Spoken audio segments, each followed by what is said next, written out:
Chartered Institute of Procurement and Supply has graduated successful candidates of Level 4 Diploma who were selected from 8 states and FCT to improve health products in their place of work and others.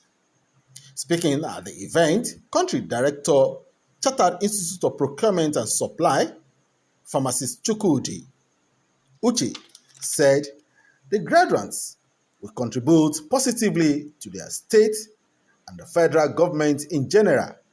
He disclosed that the current Procurement Act is a starting point to better things if implemented. Listen to Pharmacist Chukwudi. My name is Chukwudi Uche. I'm the country director for the Chartered Institute of Procurement and Supply in Nigeria. You're having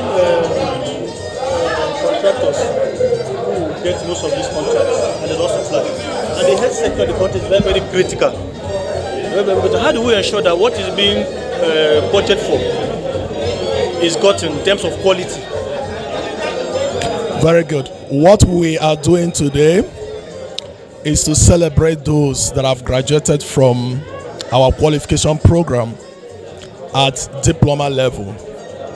And it's important to know that for any improvement we want to see in procurement and supply, it starts from the people. And that is why we have focused on a select number of people across 8 states, plus those at the national and within the health sector, so that they will be at the forefront of improving health procurement across the country. And one of the benefits is that we want to see improvement in availability of quality assured health products across the country, especially where these people are working.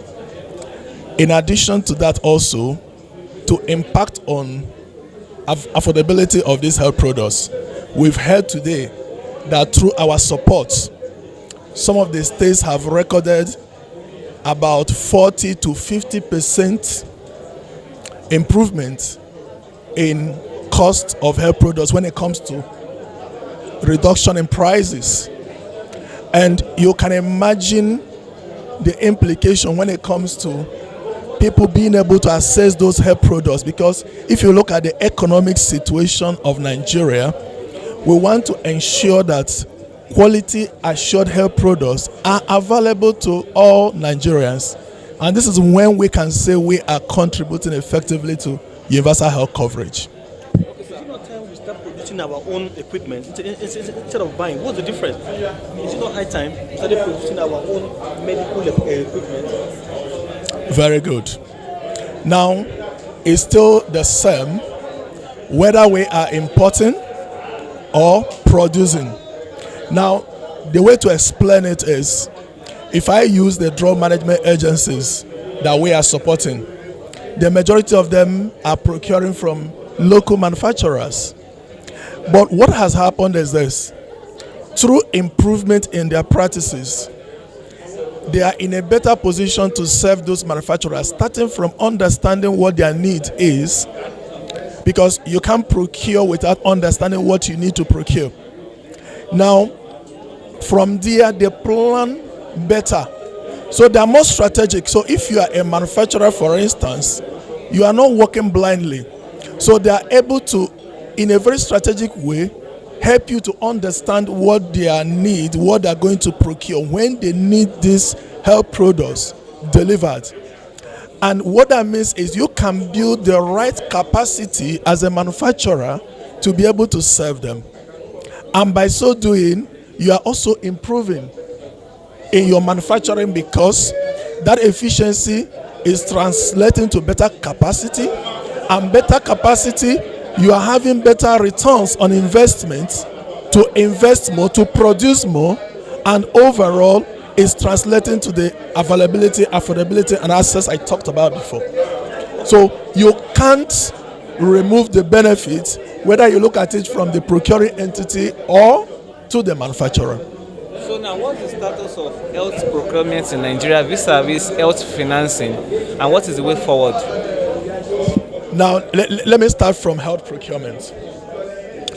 What we saw when we started our work in Nigeria is that it was at a low level. If I use the states we started with, because we carried out what we call our procurement diagnostic exercise. And between a scale of 1 to 5, we didn't meet any state at the scale of 3 in terms of maturity. And that tells you a lot. Many a times we talk about the challenges in procurement, corruption and what have you, and we don't look at the capacity available. Many a times all those things are the symptoms of weak capacity we have in the country, and that we saw in the health sector. And we have started working on improving it. Some of the testimonies you saw today are coming from improvements, not what it used to be. And this is one thing we need to sustain.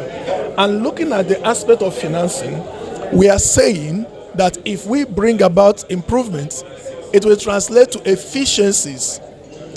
And that means that we can free some resources to finance more health programs, which could also be purchasing or as in procuring more health products.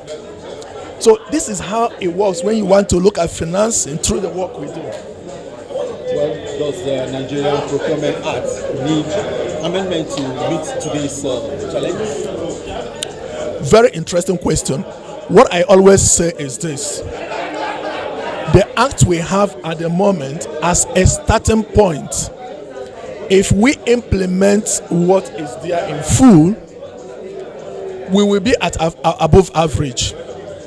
What we have seen is, let's strengthen the weaknesses working with the act, and we can look at some of the things we can amend, which for me should not be the topmost priority at the moment, based on what we have seen. Do you think the law will strengthen local industries and others? Absolutely. If we implement the law even the way it is now, it will help, because we have issues around marginal preference.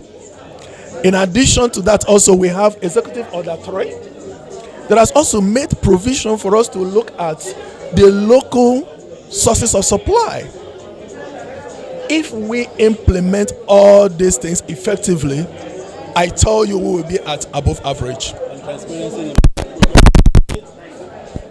The transparency function of strengthening, as I talked about, there is no way you can improve your procurement and you will not have it. You had the story from Kano today, talking about the last exercise they had, the tendering exercise.